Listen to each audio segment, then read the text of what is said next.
Hola, buenas tardes. Bienvenidos una vez más a estos directos que estamos realizando aquí por nuestro canal de Época y en este caso de esa sección que tenemos que es los libros que han ido publicando nuestros autores, los autores que han participado en Época, sobre todo en esta primera edición pasada, la del año 2022, y sus nuevas publicaciones. En este caso, en la tarde de hoy tendremos a Olga Romay, que participó en esta primera edición del festival presentando su última novela, El ascenso de Pericles, editada con Paimés y que tenemos por aquí detrás.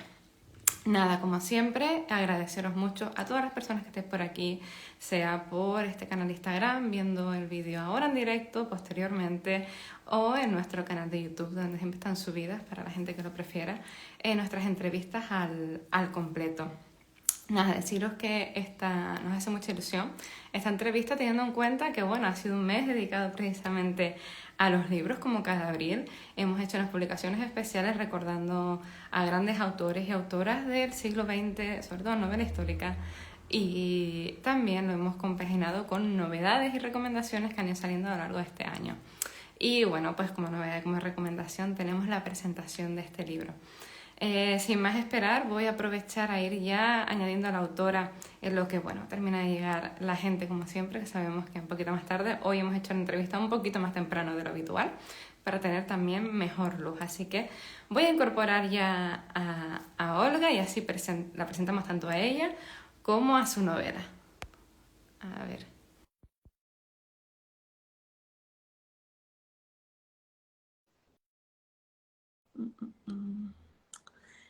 A ver, Olga, que sé que ya tienes que estar por ahí. Aquí está. Hola, Hola, hola a todos. Hola, Taisa, ¿qué tal? buenas tardes y bienvenida a Época en Digital. Tú que estuviste en el festival en persona. Sí, bueno, mucho mejor en persona, pero bueno, en digital está muy bien también. Bien, digital está muy bien, sobre todo porque mucha gente que, bueno, al ser una isla nosotros, pues se quedó con muchas ganas de asistir al festival físico y le gusta esto del digital. Así que encantadísimos de tenerte también por aquí. Lo mismo digo. Bueno, si me permites, voy a hacerte una pequeña presentación, bueno, pues para la gente que a lo mejor sea una autora novedosa, que siempre está bien. Bueno, como venía diciendo, Olga Romay asistió a nuestra primera edición, a nuestro primer festival. Ella es licenciada en Economía y también es escritora. Y yo creo que eso le viene posiblemente de ese máster en Historia Antigua que realizó, porque como veremos, casi toda su obra va sobre este periodo. Actualmente es docente en la Comunidad de Madrid, si no ha cambiado de profesión, y también colabora con la revista Cleo Historia, en la que precisamente tiene una entrevista, también si la queréis en papel, sobre esta novela. También escribe mucho, colabora en artículos de prensa y participa en otros medios de comunicación. Su carrera como escritora precisamente la ha llevado por la novela histórica y por este mundo antiguo. En 2015 se iba a Roma y publicaba Los hijos del senador, hablando de precisamente estos últimos días de la República. Ya más tarde, en 2020, publicaba Cuando fuimos dioses, que fue precedida de Bajo el cielo de Alejandría, acontecimientos relacionados, esta vez, con la muerte de Alejandro Magno y la corte de los Ptolomeos. Y después, pues bueno, ha sido nominada también a los premios de Mejor Novela Histórica por la página de reseñas Islibris. Y ahora, en 2023, ha querido viajar otra vez en el tiempo, sin movernos de esta antigüedad que por lo visto tanto le fascina, y nos ha traído esta nueva novela, El ascenso de Pericles. Es decir, viajamos ahora a casi la antesala, sino prácticamente esta época clásica que hablamos siempre con letras grandes de la antigua Grecia. Olga, yo me voy a lanzar a la piscina. ¿Por qué ahora Grecia después de todo este recorrido? Porque le debía algo a Pericles. Siempre ha sido mi personaje histórico favorito, no solamente por toda la contribución al siglo de oro de la Grecia clásica, sino por su vida privada. Me pareció una persona tremendamente humana por su historia amorosa con Aspasia, también por todas sus relaciones con sus amigos. Tenía unas estupendas relaciones con lo mejor de la creme, como quien dice, ¿no? Filósofos, escultores, pintores, trágicos, y me parecía increíble que una persona como él no tuviese dedicadas más novelas.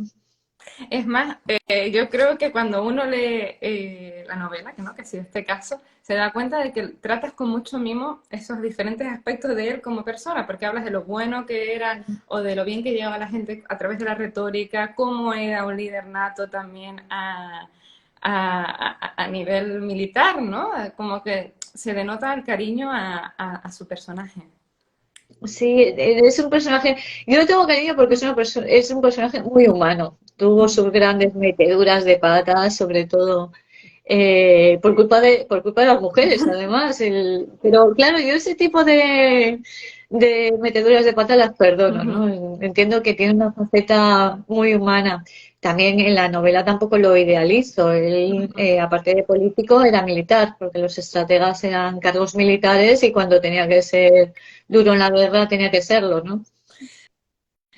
Precisamente, haciendo este recorrido, yo tenía apuntado aquí que algo que creo que es muy importante es que no es solo Pericles. Si habláramos de una presentación formal de la novela, no podríamos decir que lo que estamos tratando es únicamente a su personaje, porque realmente, de alguna forma, ahora si quieres nos lo puedes contar mejor, la novela no está hablando solo de su vida, sino que va un poquito para atrás en algunas ocasiones para ver cómo el desarrollo de la vida de Pericles está unido estrechamente a la política precisamente de Atenas, y no solo de Atenas, sino a la política de todos los ejes de las ciudades a lo largo de los años anteriores a que él llegara realmente a ser un personaje importante.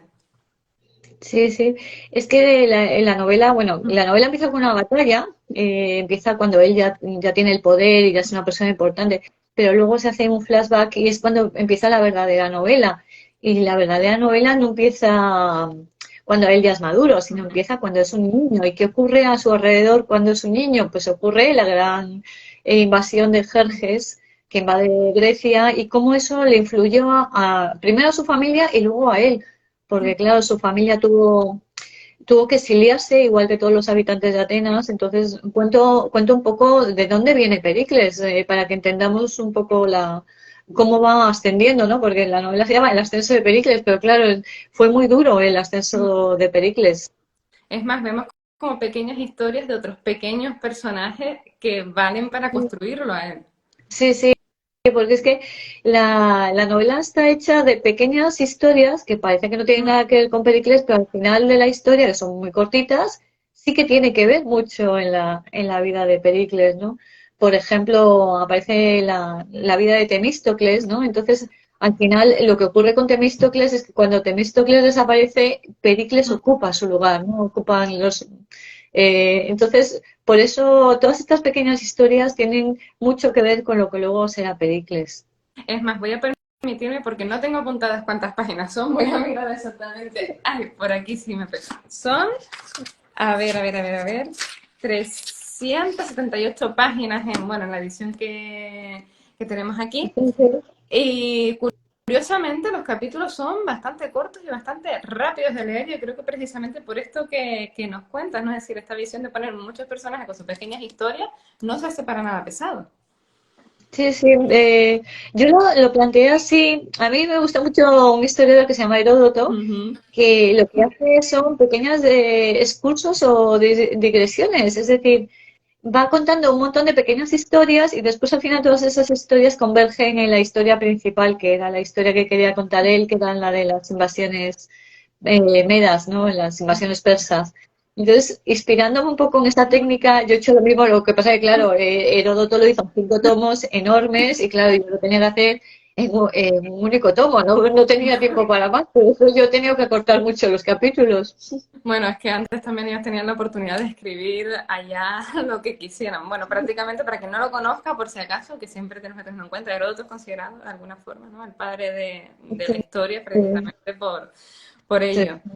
Que Eh, también sale en la novela, también es sale en la que novela. yo iba a unirlo ahora y darle a decir, pero es que Sí, Olga, en sí. la novela nos presentas, yo creo que a todos los grandes personajes de la Grecia clásica, Tucídides, Sófocles, perdón, Sócrates, Anaxágoras, incluso nombres a Fidias que se deja por ahí y muchísimos más personajes. ¿Cómo ha sido reunir a todos ellos, que son unos, bueno, con respeto a la gente que nos encanta la historia antigua, son unos grandes, enfrentantes a todos en el mismo libro? No lo he hecho a propósito, es que alrededor de la vida de Pericles estaban circulando todos estos personajes. Él era muy amigo de varios filósofos, entre ellos Anaxágoras, que es uno de los protagonistas que salen.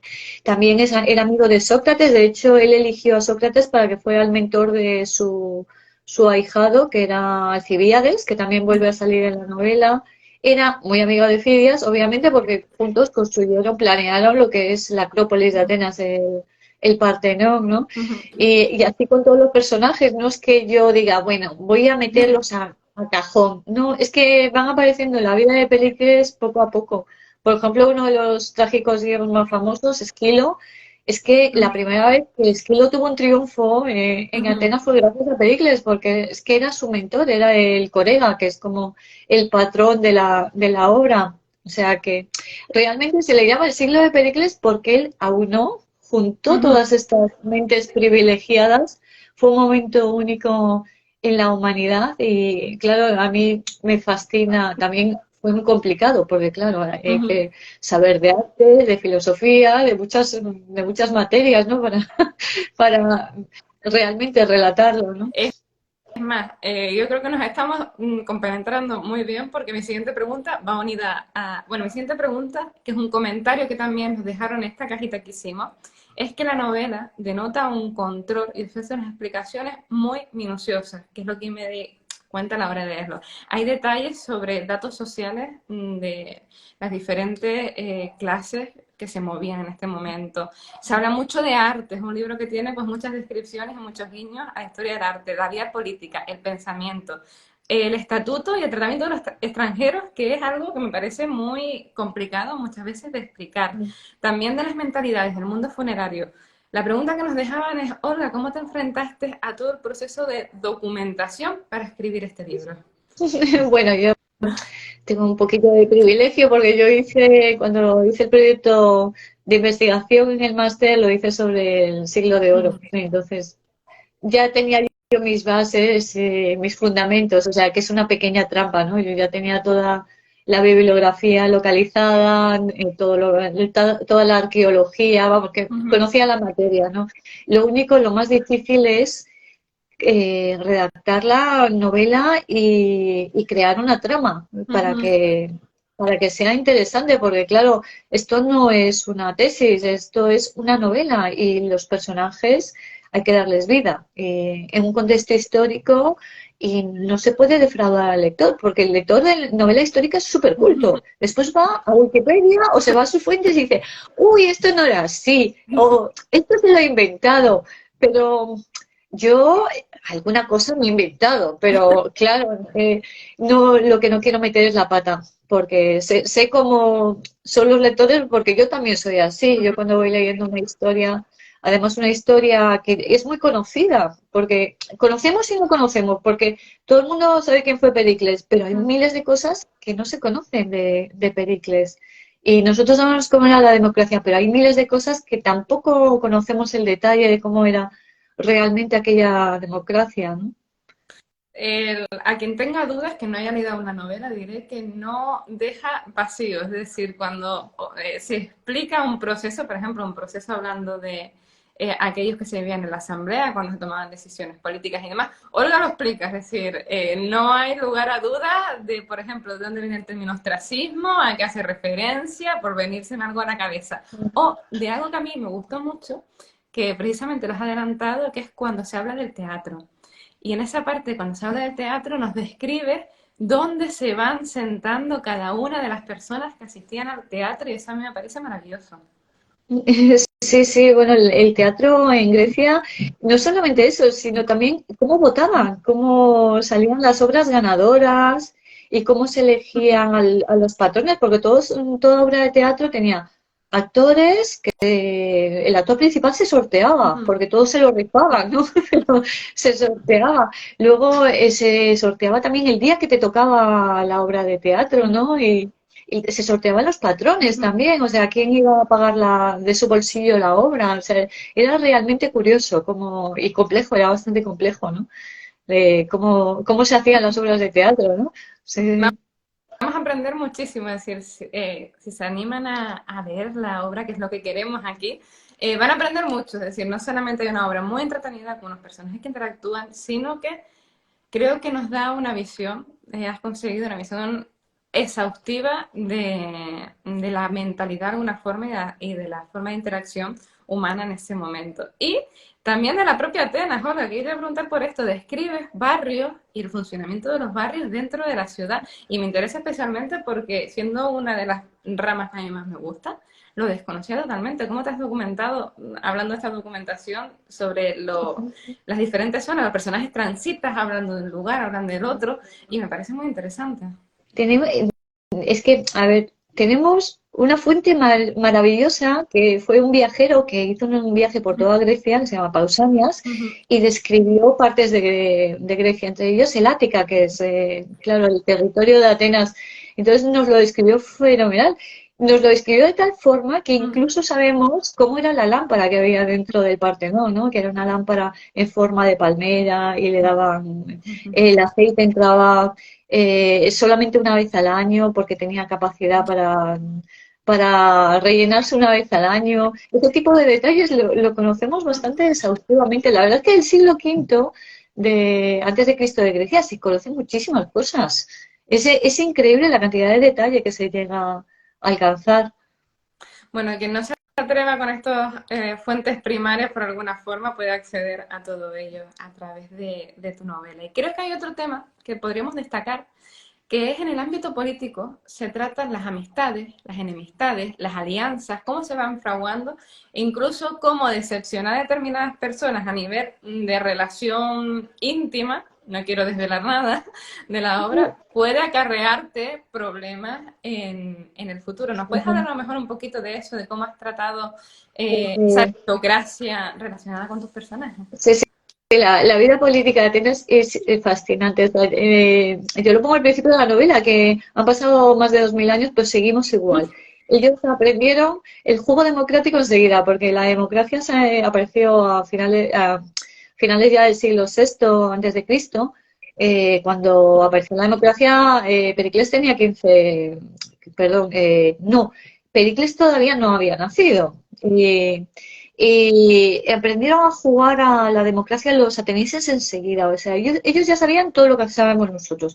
Las alianzas políticas, cómo se hace la cama a un político, cómo se confabulan varios partidos para echar a otro, porque tenían esa arma secreta que se llama el ostracismo, enviar a alguien al ostracismo, que es como una moción de censura a lo bestia, ¿no? Lo que pasa es que aquí echamos al político, pero ahí lo echaban literalmente del territorio, ¿no? O sea, se tenía que ir 10 años fuera. Y cómo se inmiscuían también las mujeres en política, porque pensamos que las mujeres no pintaban nada, pero bueno, hay una que sale en la novela, que es la hermana de un político, cómo se inmiscuía y cómo iba a buscar a Pericles para salirse con la suya, ¿no? Y tal. Y vamos, que sabían todo. Incluso sabían perfectamente cómo meter mano al presupuesto y robar, porque si les dejabas, eran unos sinvergüenzas. Entonces, la población los echaba. Al final, cuando descubrían que eran unos corruptos, los acababan echando, ¿no? Y salvo a Pericles tiene una cualidad increíble. Estuvo 25 años gobernando y 25 años que le votaban todos los años, porque las votaciones para estrategas eran todos los años, había elecciones. Y él todos los años rendía cuentas. Era como la rendición de cuentas aquí, como la moción de confianza, ¿no? Pues él llegaba y decía, pues me lo he gastado en esto y esto. Y ya tenían cosas como los fondos reservados, porque Pericles decía, había una parte del presupuesto que decía, bueno, y esto para lo que haga falta. Y se lo callaba, pero todo el mundo sabía que era para pagar a Esparta para que no les invadiera, ¿no? Era como el chantaje a Esparta, ¿no? Quedaros quietecitos y no nos invadáis, ¿no?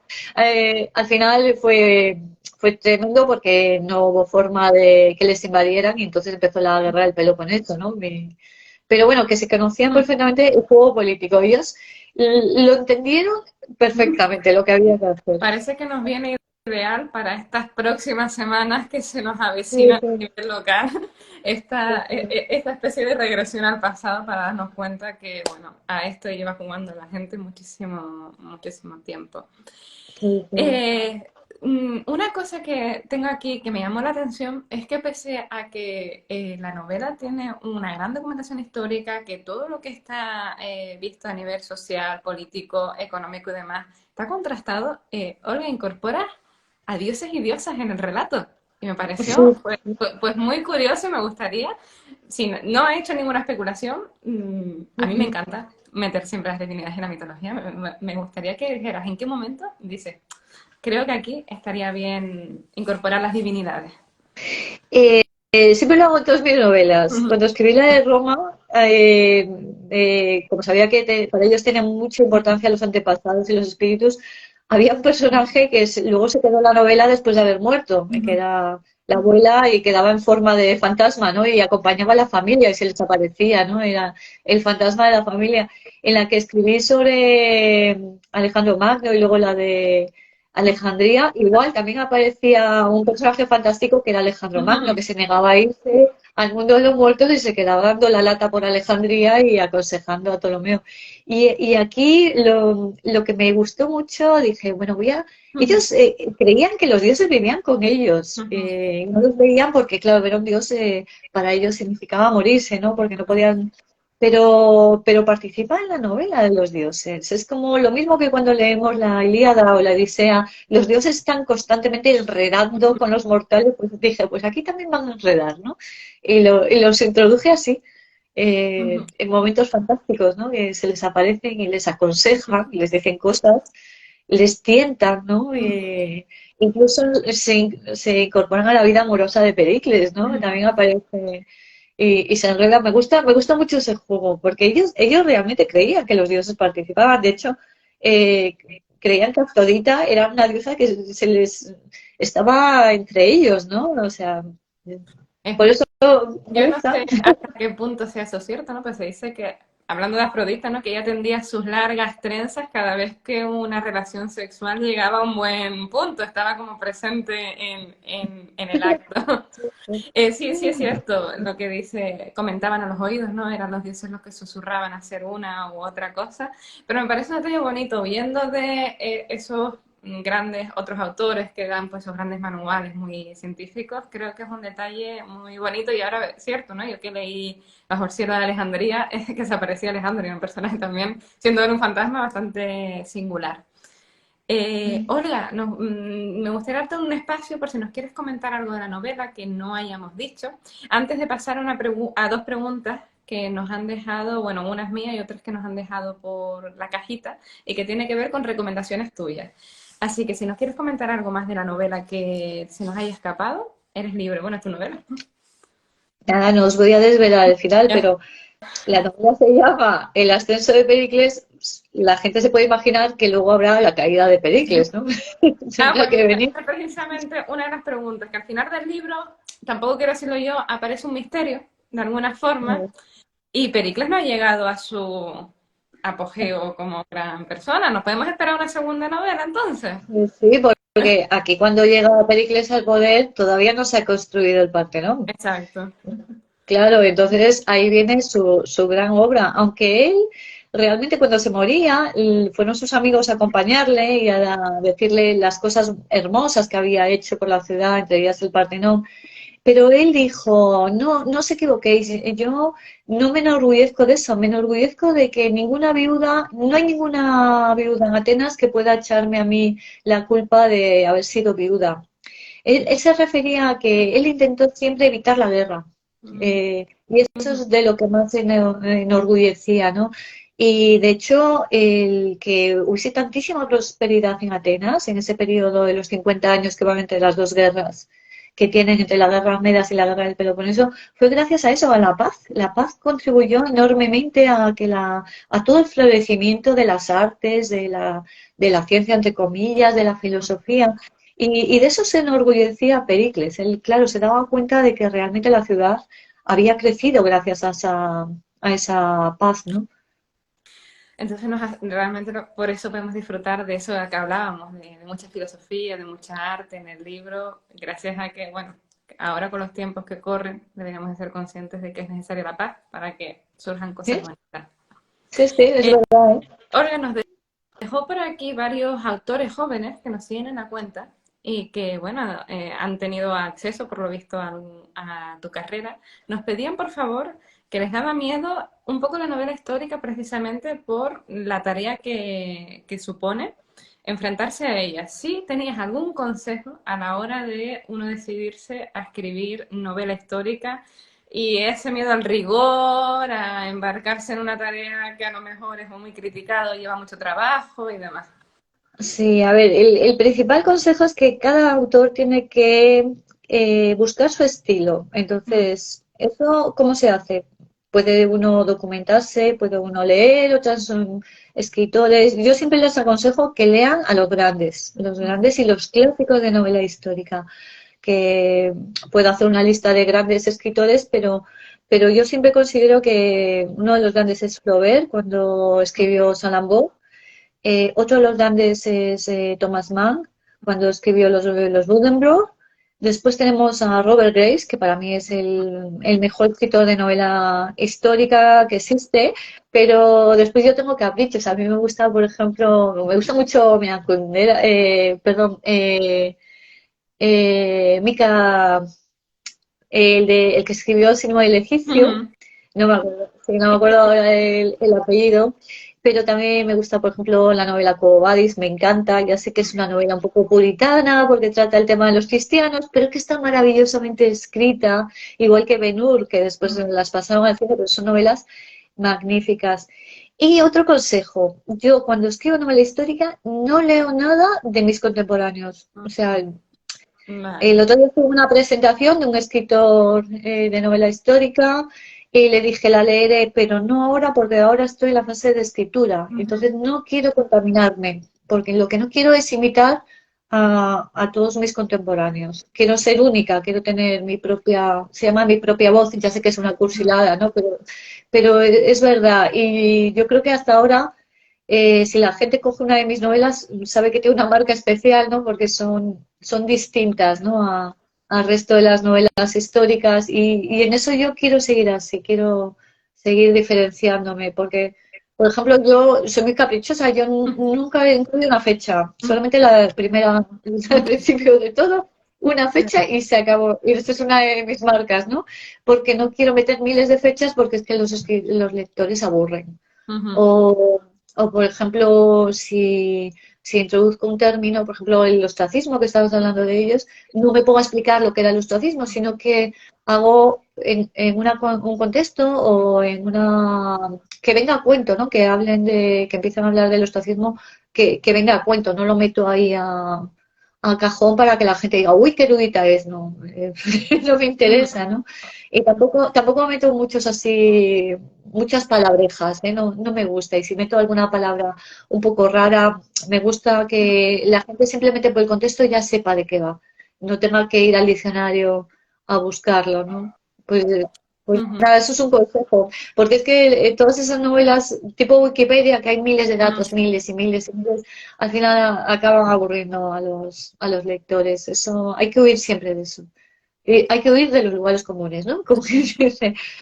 Sí. Bueno, felicitarte precisamente, Olga, por haberte hecho un hueco en la novela histórica, que es un género que ha estado como muy cerrado muchas veces aquí en España, siendo al mismo tiempo trabajando en más cosas, siendo mujer, siendo escritora, y darte las felicidades precisamente por haber creado ya, que ya llevas, a ver, que yo las nombré antes. Esta es tu cuarta novela publicada y va a haber una futura que ya nos has adelantado y encima Sí, hablando yo sí, creo que de grandes momentos atreviéndote a relatarnos para todos, pues, sí. unas obras muy significativas.